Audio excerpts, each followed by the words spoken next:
ಅನುದಿನದ ಆಹಾರ ಜೂನ್ 5 ಶುಕ್ರವಾರ. ಮೌನ. ನಾನು ಮೌನವಾಗಿದ್ದೆನು, ಒಳ್ಳೆಯದನ್ನಾದರೂ ಆಡದೆ ಸುಮ್ಮನಿದ್ದೆನು. ಆದರೆ ನನ್ನ ಸಂಕಟವು ಹೆಚ್ಚಿತು. ಕೀರ್ತನೆ 39 2ನೇ ವಚನ.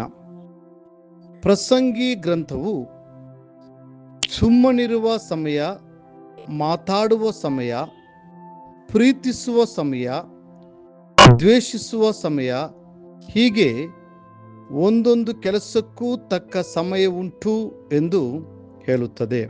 ಪ್ರಸಂಗಿ 3ನೇ ಅಧ್ಯಾಯ 7ನೇ ವಚನ. ಮೌನವಾಗಿರಬೇಕಾದ ಸಮಯ ಬಂದಾಗ ನಾವು ಖಂಡಿತವಾಗಿಯೂ ಮೌನವಾಗಿರಬೇಕು. ಕ್ಯಾಥೋಲಿಕ್ ಸಭೆಯಲ್ಲಿ ಮೌನ ಮಠಗಳು ಎಂದು ಕರೆಯಲ್ಪಡುವ ಕೆಲವು ಆಶ್ರಮಗಳಿವೆ. ಅಲ್ಲಿನ ಸನ್ಯಾಸಿಗಳು ಯಾರೊಂದಿಗೂ ಮಾತನಾಡದೆ ಕೆಲ ತಿಂಗಳುಗಟ್ಟಲೆ ಮೌನವಾಗಿರುತ್ತಾರೆ. ನಾನು ಇಸ್ರೇಲ್ಗೆ ಭೇಟಿ ನೀಡಿದಾಗ ಎಲಿಯನು ಅಡಗಿಕೊಂಡಿದ್ದ ಕೆರಿತ್ ಹಳ್ಳದ ಬಳಿ ಇಂತಹ ಒಂದು ಮಠವನ್ನು ನೋಡಿದೆ. ಎಲಿಯನು ಕೆರಿತ್ ಹಳ್ಳದ ಬಳಿ ಹೇಗೆ ಮೌನವಾಗಿದ್ದನೋ ಹಾಗೆಯೇ ಈ ಸನ್ಯಾಸಿಗಳು ಸಹ ಮೌನವಾಗಿರಲು ತಮ್ಮನ್ನ ಒಪ್ಪಿಸಿಕೊಟ್ಟಿದ್ದಾರೆ.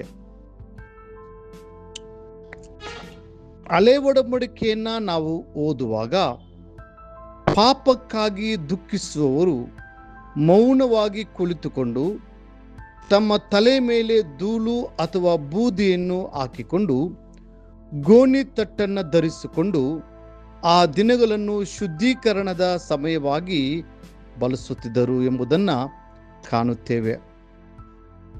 ನಮ್ಮ ಸತ್ಯವೇದವು ಹೀಗೆ ಹೇಳುತ್ತದೆ: ಚಿಯೋನ್ ನಗರಿಯ ಹಿರಿಯರು ನೆಲದಲ್ಲಿ ಮೌನವಾಗಿ ಕುಕ್ಕರಿಸಿದ್ದಾರೆ, ತಲೆಯ ಮೇಲೆ ಧೂಳನ್ನ ತೂರಿಕೊಂಡು ಗೋಣಿ ತಟ್ಟನ್ನ ಸುತ್ತಿಕೊಂಡಿದ್ದಾರೆ.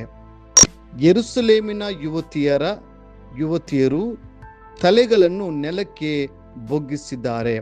ಪ್ರಲಾಪಗಳು 2ನೇ ಅಧ್ಯಾಯ 10ನೇ ವಚನ. ಇಸ್ರಾಯೇಲರು ಉಪವಾಸ ಮತ್ತು ಮೌನದ ಮೂಲಕ ತಮ್ಮನ್ನು ತಗ್ಗಿಸಿಕೊಳ್ಳುವುದನ್ನು ಕರ್ತನು ನೋಡುತ್ತಾನೆ. ಆತನು ಅವರ ಸೆರೆಯನ್ನ ಮಾರ್ಪಡಿಸಿ ಅವರ ಕಣ್ಣೀರನ್ನು ಆನಂದವಾಗಿ ಬದಲಾಯಿಸುತ್ತಾನೆ. ದಾವೀದನು ಸಹ ತನ್ನ ಜೀವಿತಾವಧಿಯಲ್ಲಿ ಮೌನದ ಮಹತ್ವವನ್ನು ಅರ್ಥ ಮಾಡಿಕೊಂಡಿದ್ದನು. ಆತನು ತನ್ನ ಏಕಾಂತದ ಕ್ಷಣಗಳಲ್ಲಿ ದೇವರ ವಾಕ್ಯಗಳನ್ನು ಓದುತ್ತಿದ್ದನು ಮತ್ತು ಶಾಂತಿಯುತವಾಗಿ ಧ್ಯಾನಿಸುತ್ತಿದ್ದನು. ಆ ಮೌನವು ಧ್ಯಾನಕ್ಕೆ ಯೋಗ್ಯವಾದ ವಾತಾವರಣವಾಗಿತ್ತು. ಅದು ಪ್ರಪಂಚದ ಗದ್ದಲವನ್ನು ದೂರವಿಟ್ಟು ನಮ್ಮ ಕರ್ತನ ಧ್ವನಿಯನ್ನು ಕೇಳಲು ತನ್ನ ಹೃದಯವನ್ನು ತೆರೆಯುವ ಸಮಯವಾಗಿತ್ತು. ಅಂಥ ಕ್ಷಣಗಳಲ್ಲಿ ಅವನ ಆತ್ಮವು ಅವನೊಳಗೆ ಉರಿಯುತ್ತಿತ್ತು. ಈ ದಿನಮಾನಗಳಲ್ಲಿ ಅನೇಕ ರೀತಿಯ ಗದ್ದಲಗಳು ಮತ್ತು ಜಾಹೀರಾತುಗಳು ನಿರಂತರವಾಗಿ ನಮ್ಮ ಕಿವಿಗಳನ್ನು ತುಂಬುತ್ತಿವೆ. ಈ ಧ್ವನಿಗಳು ಜನರ ಜೀವನವನ್ನು ಲೌಕಿಕ ಆಶೆಗಳಿಗೆ ತಕ್ಕಂತೆ ರೂಪಿಸುತ್ತವೆ. ನಮ್ಮ ಕಿವಿಗಳು ಯಾವಾಗಲೂ ಗದ್ದಲದ ಶಬ್ದಗಳಿಂದ ತುಂಬಿರುವುದರಿಂದ ನಾವು ದೇವರ ಧ್ವನಿಯನ್ನು ಕೇಳಲು ಸ್ಥಳಾವಕಾಶವನ್ನು ಕಲ್ಪಿಸಿಕೊಡುವಲ್ಲಿ ಅನೇಕ ಬಾರಿ ವಿಫಲವಾಗುತ್ತೇವೆ. ನಮ್ಮ ಕರ್ತನ ಧ್ವನಿಯನ್ನು ಕೇಳಲು ನಿಶ್ಶಬ್ದವಾದ ಕ್ಷಣಗಳನ್ನು ಪ್ರತ್ಯೇಕಿಸಿರಿ. ಕರ್ತನ ಪಾದದ ಬಳಿ ಶಾಂತವಾಗಿ ಕುಳಿತುಕೊಂಡು ಆತನ ಮಹಿಮೆಯುಳ್ಳ ಮುಖವನ್ನು ನೋಡಿರಿ. ಒಮ್ಮೆ ಒಬ್ಬ ಪಾಪದಲ್ಲಿ ಜೀವಿಸುತ್ತಿದ್ದ ಸ್ತ್ರೀಯು ಕರ್ತನಾದ ಯೇಸುವಿನ ಬಳಿಗೆ ಬಂದಳು. ಆಕೆಯು ತನ್ನ ಕಣ್ಣೀರಿನಿಂದ ಆತನ ಪಾದಗಳನ್ನು ತೊಳೆದಳು. ಆಕೆಯ ಬಾಯಿಂದ ಒಂದೇ ಒಂದು ಮಾತು ಸಹ ಬರಲಿಲ್ಲ. ಕೇವಲ ಕಣ್ಣೀರು ಮಾತ್ರ ಆಕೆಯ ಕಣ್ಣುಗಳಿಂದ ಹರಿಯಿತು. ಕರ್ತನು ಆಕೆಯ ಪಾಪಗಳನ್ನು ಕ್ಷಮಿಸಿ ಪ್ರೀತಿಯಿಂದ ಹೀಗೆ ಹೇಳಿದನು, ಪ್ರಿಯ ಮಗಳೇ, ನಿನ್ನ ಪಾಪಗಳು ಕ್ಷಮಿಸಲ್ಪಟ್ಟಿವೆ. ಪ್ರಿಯ ದೇವಜನರೇ, ಕರ್ತನಿಗಾಗಿ ಮುಡಿಪಾಗಿಟ್ಟ ಮೌನವು ನಿಮ್ಮ ಜೀವನದಲ್ಲಿ ಹೆಚ್ಚು ಆಶೀರ್ವಾದವನ್ನು ತರುತ್ತದೆ. ಮುಂದಿನ ಧ್ಯಾನಕ್ಕಾಗಿ ದೇವರ ವಾಕ್ಯ.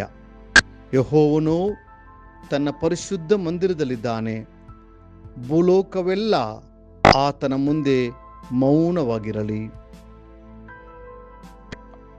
ಹಬಕ್ಕೂಕನು 2ನೇ ಅಧ್ಯಾಯ ಅದರ 20ನೇ ವಚನ. ಈ ದಿನ ಓದುವ ದೇವರ ವಾಕ್ಯ. ಮುಂಜಾನೆ 2 ಪೂರ್ವಕಾಲ ವೃತ್ತಾಂತ 23 ಮತ್ತು 24 ಅಧ್ಯಾಯಗಳು. ಸಂಜೆ ಯೋಹಾನನು ಬರೆದ ಸುವಾರ್ತೆ 15ನೇ ಅಧ್ಯಾಯ. ದೇವರು ನಿಮ್ಮನ್ನು ನಿಮ್ಮ ಕುಟುಂಬಗಳನ್ನು ಸಮಾಧಾನದಿಂದ ತುಂಬಿಸಲಿ.